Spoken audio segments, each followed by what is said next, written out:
Hey guys, it's Brandon. I am now back at home and I'm about to head down to the pool for a swim. Before I do, I kind of wanted to address a little bit of why, well, you guys know why. If you're watching these videos, you know that the rib thing was kind of a factor toward the end of last week when I was in the Adirondacks. And it still hurts. This is why I'm taking ibuprofen. Now, generally speaking, I don't think that taking ibuprofen before a workout is a good idea.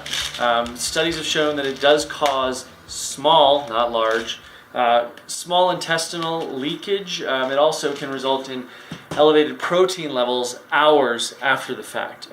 The reason that I'm taking it is because quite simply, my rib hurts a lot. So, I need to get some ibuprofen. I mean, because I've been doing this kind of throughout since I've had the injury. I don't like to call it an injury because I feel there's a big difference between being injured and being hurt. So I'm going to take 3 of these guys now, which is how many milligrams? That is 600 milligrams, which again, I'm not necessarily advocating for this on any sort of normal basis, particularly before a workout. In this situation, number 1, it helps keep the pain at bay. Number 2, it helps keep the swelling down, the inflammation. So,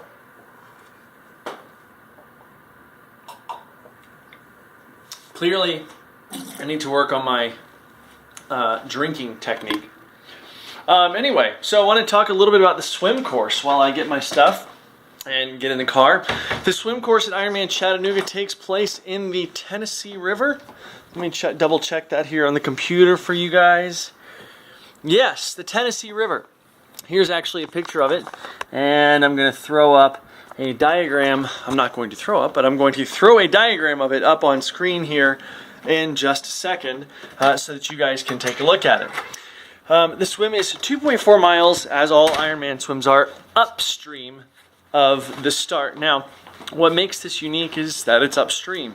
Generally speaking, the cutoff time for an Ironman event, the swim leg rather, is 2 hours 20 minutes. Now, there's a little bit of, I don't want to say controversy, but let's just say that for lack of a better word, controversy going on with the whole Ironman Chattanooga swim. A lot of that is due to the fact that it's a rolling start, and part of that is due to that rolling start making the cutoff time of 2 hours 20 minutes a little bit shorter, and therefore it's kind of a rolling effect throughout the day. In other words, if it's going to take an hour for all 3,000 people or 2,500 people or whatever to get in the water and get going, that means that that last person that goes out, rather than having 17 hours to finish at midnight, they still have to finish at midnight, but they only have 16 hours to do it. So it causes some problems. There's a little bit of debate. I hope to be able to get back to you guys about that. Let's turn on some AC because it's hot up in here. In any event,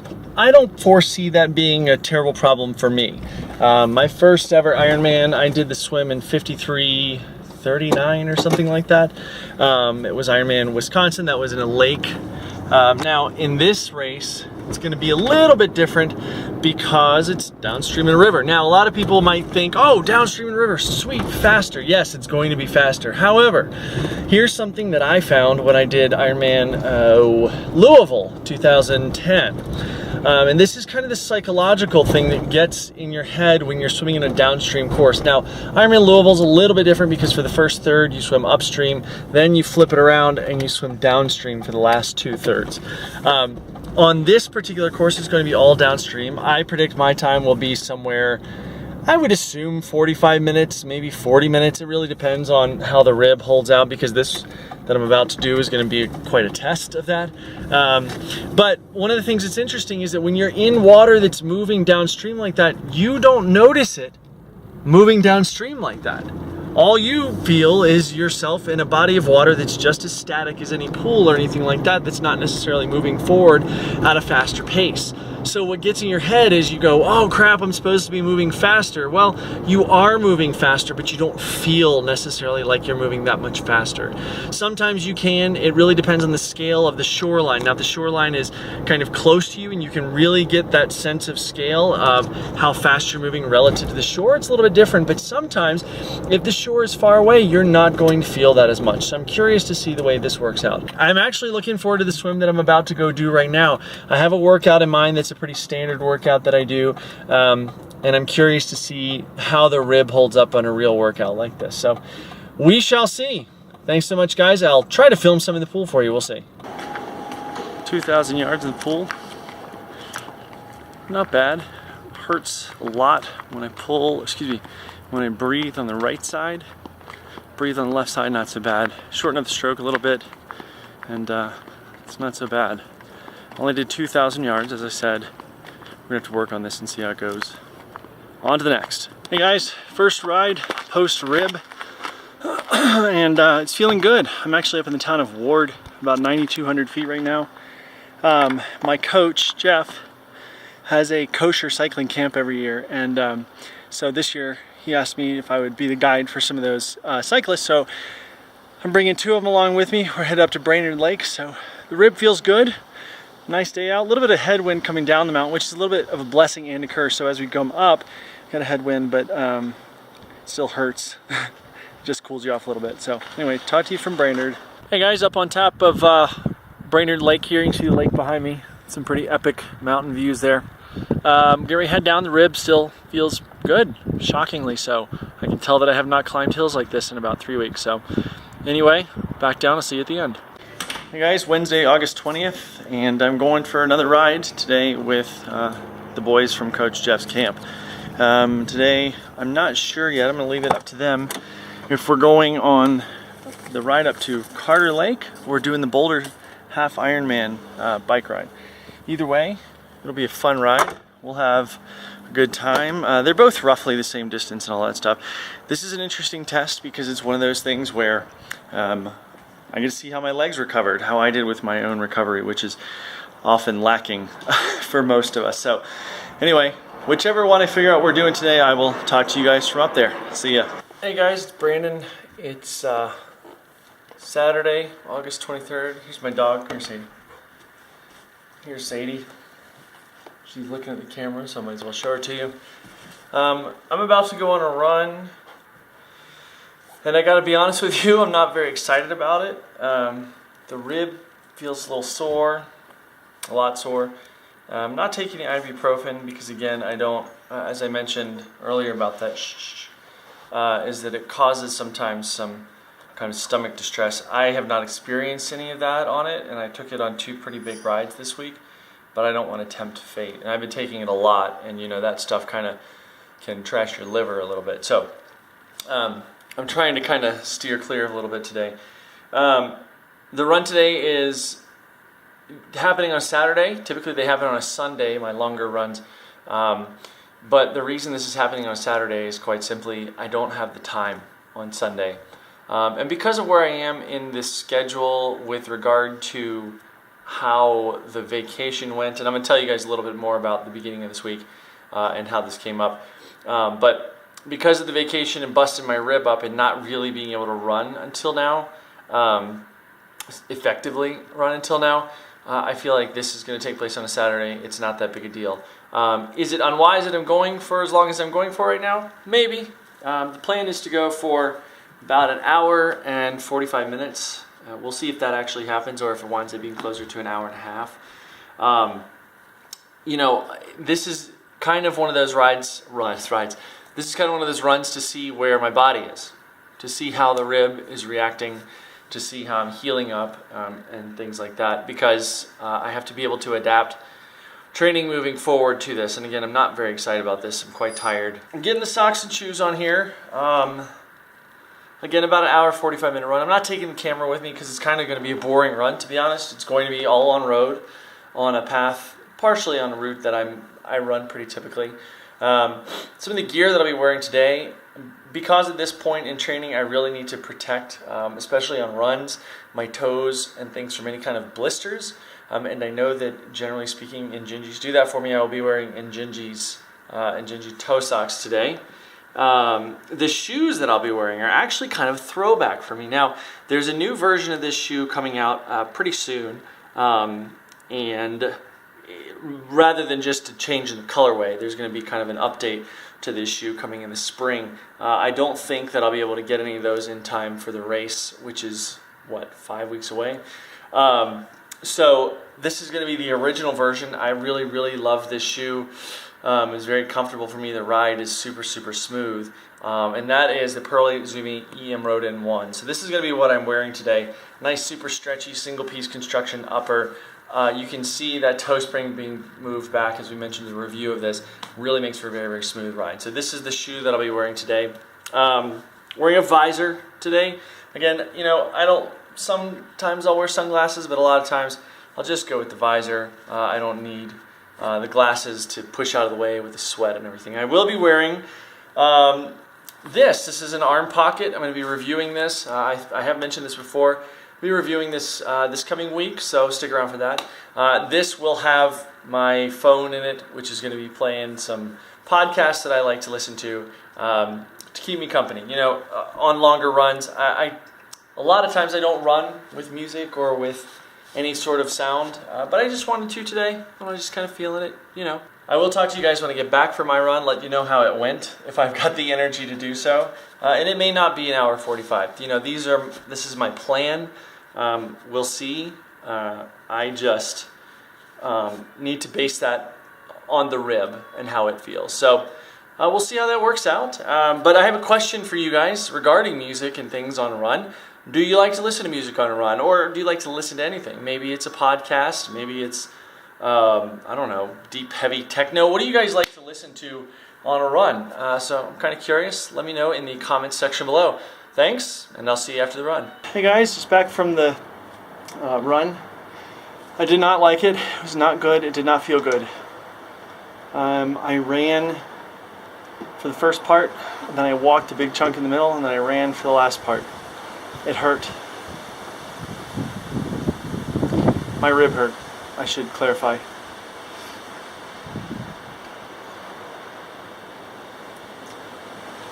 So, onward, I guess. I don't know what to do about this particular area, because when I try to stretch it, sometimes it hurts more.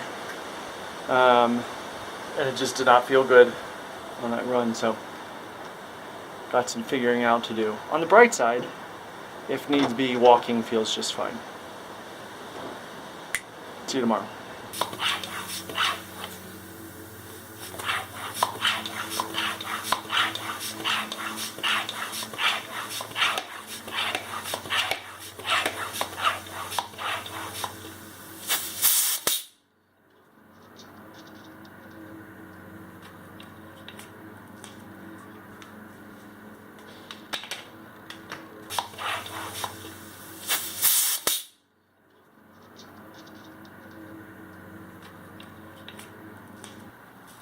Hey guys, it's Brandon. It is Sunday, August 25th, and I'm getting ready to go for a ride.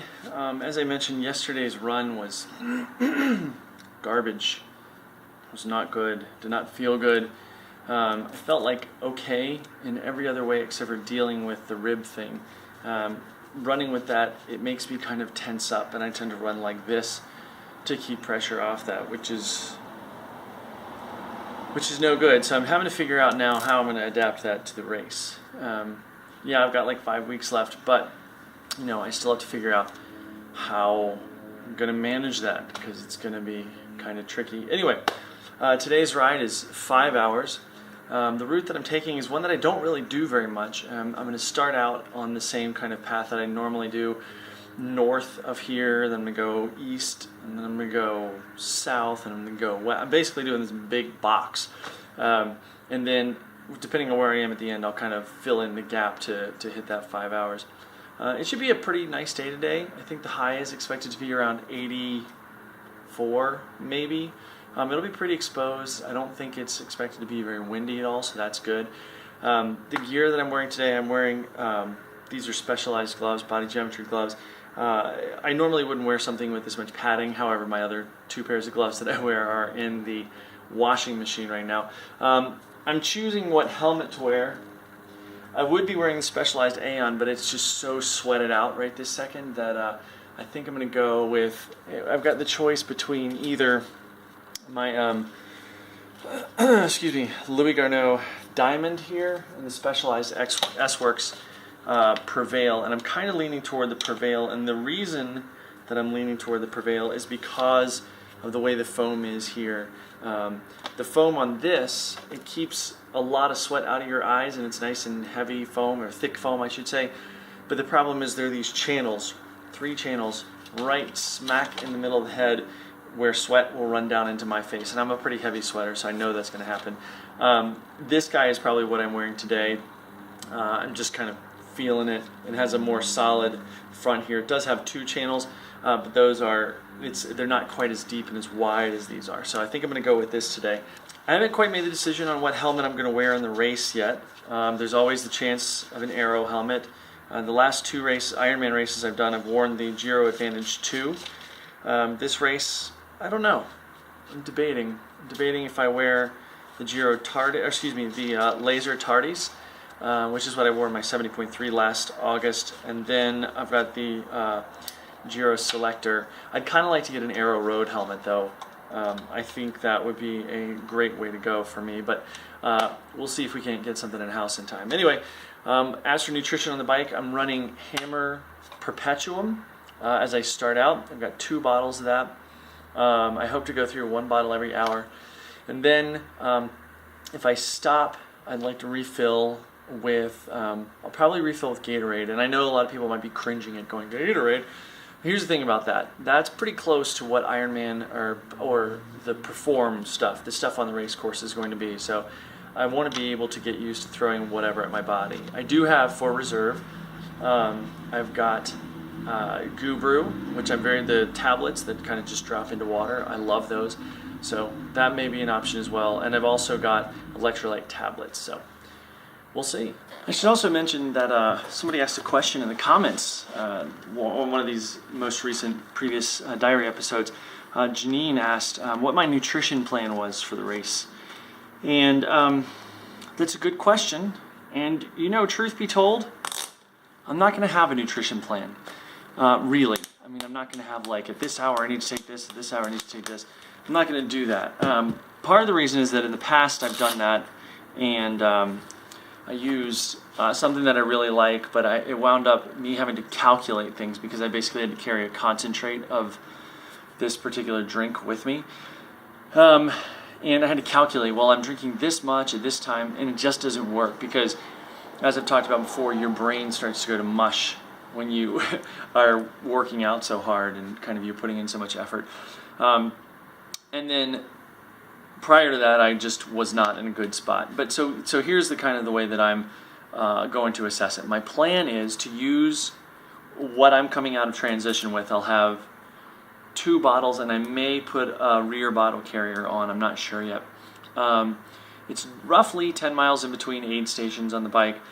And I think the plan is that I'll come out with a pretty high dose of electrolytes, so I can kind of get that engine moving. Because you got to think about this: when you're in the water and swimming, you will be sweating, and you won't have taken in any hydration other than river water, which is no good, for about an hour. Okay, even the fastest swimmers, you're not going to take in anything for about an hour, and that includes, that means you're losing electrolytes that whole time. So I'll probably have, for the first thing that'll be on the bike as I get on, will be maybe like a double dose of electrolytes or something like that. Some sort of a drink that I'm comfortable with. I also have that I can put into my jersey. I'll have a couple goos and things like that I'm really comfortable with, that I like, that taste good up front, because after a while nothing tastes good. And then once I get going, my plan is to really use what's on the course. I will have stuff in my special needs bag, which happens right about halfway through the bike. It's basically like a feed zone. You stop, they hand you your bag. And so I will have some stuff in there that I like, so that's good. But in general, I'm going to use what's on the course. A lot of people say they go to taste and they go to thirst, but the problem is if you're thirsty, it's probably already too late, especially if you're a heavy sweater like me. So I'm going to mainly stay on top of doing exactly what I think I should do within an hour, which is going to be going through between 1.5 and 2 bottles of liquid. Now, one of those bottles is probably going to be a sports drink, and one of those bottles is probably going to be water. And the thing that I will carry an absolute a stash of is salt tablets. I will have those in just massive quantities because at the end of the day, if you're in a pinch, you don't have to take in a whole bunch of liquid to use those. I can take in, you know, a bottle of water with 3 or 4 of those, and it takes care of things. So there you go. Hey guys, Brandon. I'm an hour and 7 minutes into the ride. Somewhere East County, sort of. You can see the mountains over there. That is south. That's the way I'm headed. This is County Line Road, but I thought I was a little lost. I'm curious, how often you guys get lost? I've been lost a couple times in this video series now, and wondering if you guys get lost too. So anyway, if you do, I'd love to hear your story. Leave the comments section below. Thanks. What's up guys? About an hour 40 in. Talked to you just not that long ago. I was trying to go just due east or south rather on County Line Road here, and I have run into the last vestiges, that seems, of road outages from last September's floods. There's no road behind me. And I thought about going down this kind of little culvert here and trying to make my way across, but the fact is that you run into a creek at some point, and I'm not feeling like fording any streams today. So I'm gonna try to go this way, take a right, and see if I can kind of skip around it. So here comes the adventure. Hey guys, Brandon here. It's about 3.5 hours in my ride. Feeling pretty good. I stopped here in this little grove by the creek for a natural. I was kind of concerned about the timing of my ride, that it wasn't going to work out to right at 5 hours, but it looks like it's going to, especially since I seem to have run into, as you can see by the trees around me, actually quite a heavy wind that's coming out of the west, generally speaking out of the west. I think it's kind of the southwest a little bit, so that's nice because I'm about to, in a little while, I'll be turning kind of west. I'm actually already heading north, so I'd like a little bit of a tailwind. Again, 3.5 hours in. I think I'll be able to finish out the loop without adding anything on to the end of it to hit 5 hours, or pretty damn close to it. So yeah, feeling good. One of the things that may be a little bit TMI, but I'm going to tell you guys anyway, is that when you stop to break, and this goes for running or biking or what have you, or hiking for that matter, anything that's an activity like that, where you're doing it for a long time, it's a good idea, and again, this is a little too much information, but it's a good idea to kind of be aware of the color of your urine, because if it starts to get like brown or super dark, that's not a good thing. You need to take on some water. So for me right now, it's in good shape. I'm not going to go into extensive detail, but it's in good shape. So just a little tip, and yeah, on with the rest of the ride. Hey guys, about 4.5 hours in, about 15 minutes from home, and I'm going to call it at that. My rib is starting to act up a little bit, otherwise feeling pretty good. But yeah, I just feel like I don't want to, after yesterday, I'd like to be able to run this week coming up, so I don't want to push my luck. So I'll see you at the end of the ride. Hi guys, just back from the ride. Forgot to start the computer for the last little bit there. I don't know exactly when I didn't start it, but anyway, because I stopped it when I started to talk to you guys. The reason I do that is because, you know, when you're in a race, it doesn't matter if you stop. The clock keeps running. So I stop it during workouts because it's all about the time that I'm riding. So anyway, all in all, pretty good ride. The rib hurts quite a bit now that I sit down.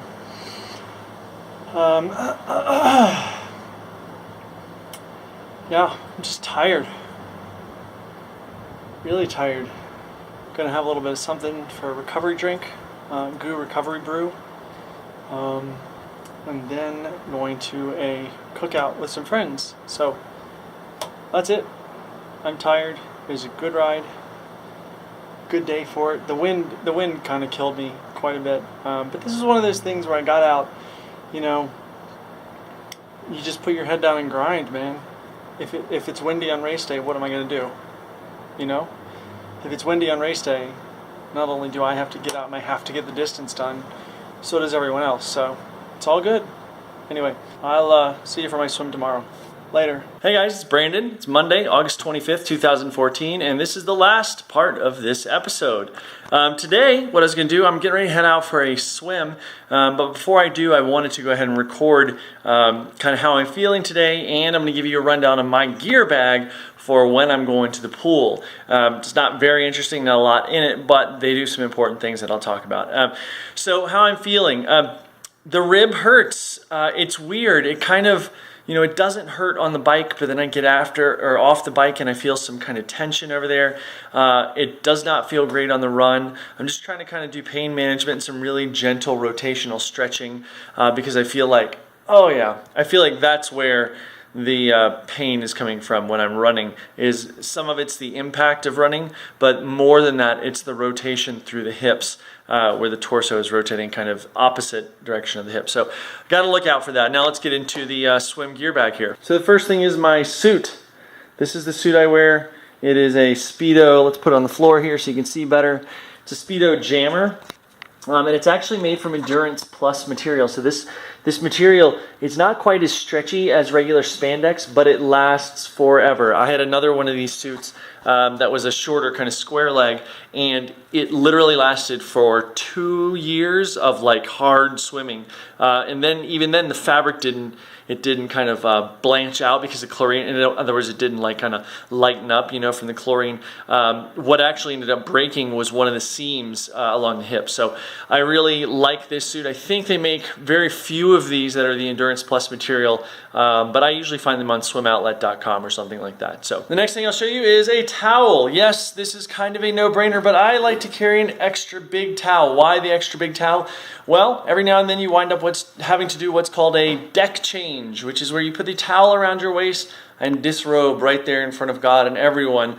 The reason that I have the extra big towel is so I can wrap it around really securely and make sure that while I am in front of God and everyone, that God and everyone doesn't see what's under the towel. So, extra big towel. Next up are my goggles. I wear Swedish goggles. Just go to, again, a site like swimoutlet.com, type in Swedish, and these will come up. The great part about these is that they're super customizable to your face. They come in pieces, they're apart. I'm sure you can find videos all over YouTube. Hell, maybe we'll make a video about how to put Swedes together. Really fantastic. I like to use a piece of the goggle strap in the nose instead of the string that comes with it. It's a lot easier to replace. It's a lot easier to kind of adjust to your face. So that's what I wear. Super simple goggles. Don't be afraid by the fact that there's no rubber gasket here. It does not matter. These are very comfortable. They sit in your eyes and you choose the tightness of them. So Swedish goggles, really great. Oh, and they're like $4 or $5 a pair. So way super cheap. This is what I've used since I was probably 11 or 12 years old, and I'm 36 now. So it's been 25 years, and this is the only, I've tried to swim in a different pair of goggles since, and this is what I always come back to. So they come in a lot of colors, including mirrored and things like that. So check out Swedish goggles. The next thing is swim paddles. These are my paddles. Now, the paddles that I use are as big as freaking dinner plates. Yours don't have to be. Paddles go on like this, roughly. I mean, a lot of them are different. They come in different sizes typically, and I prefer flat paddles. You can see that is flat. It's not cupped or domed or ergonomically shaped or any of that nonsense. There are a lot of those things that a lot of people like. I don't like them. I also don't like the glove finger things because you're not supposed to pull like this. You pull like this. So this is what I wear when I'm doing pull sets. It's great shoulder work, but be careful because you can hurt yourself. If you're not used to it, build into it. Please don't hurt yourself. The other thing is don't use them at the beginning of the workout. This is what I prefer. Don't use them at the beginning of the workout. Save it for the end because I myself have found myself swimming like a set in the middle of the beginning and then doing a harder set after wearing these. And it's kind of like when you wear fins and then you take those off and you feel all of a sudden you're like, oh my God, I have no control or anything. So I always prefer to wear these last. The next thing, and this is kind of an accompaniment to the paddles that we just talked about, is my pull buoy. Now, you guys have undoubtedly seen this on the pool deck. What this does, this is to keep your butt afloat while you're pulling. The whole point of pulling is that you are not kicking, okay? So if you don't kick, and let's say you're a hiker or a cyclist or a runner, you're gonna have a lot of muscle in your lower legs, and your ass is going to sink. So you take this guy, here we go is the demonstration of my crotch. You put it right there in between your legs, and there you go. That's exactly how it goes. That keeps your ass from sinking while you're doing a pull set.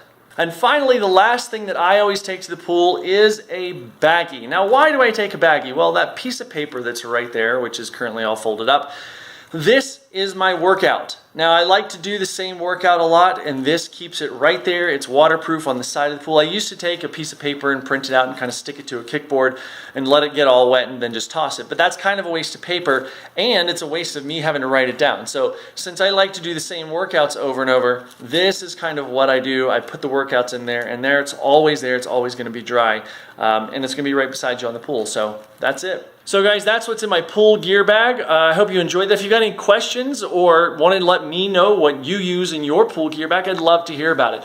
Also, if you've got any questions in general, as I said, this is the last section of this particular video diary episode. Tomorrow's going to be, I think, a bike ride followed by a run, most likely. So I'll talk to you definitely about that then. If you've got any questions or comments, guys, I would love to hear it in the comments section below. You guys have been excellent with showing me some love and some support. Please keep it coming. We're only like 5 weeks away from the race, and this rib thing, I gotta be honest with you, is scaring the hell out of me. The bright side is that if I need to, I can walk the run course. I'd really rather not do that just because it takes so damn long. The other thing is that right over here on my right, your left, you can see all our social icons, including Strava, Facebook, Twitter, Instagram, and YouTube. Please follow us on all of those, guys. Also, click over to Gearist.com. Take a look around. That's where all our reviews live, all these videos there, and we just basically love to hear from you guys. Again, thank you so much for joining, and I have one favor to ask. Please share this video for me. Share it on your Facebook, share it on your Twitter, and let everyone know that you like Gearist. That would be so awesome. So thank you guys so much, and I'll see you next time.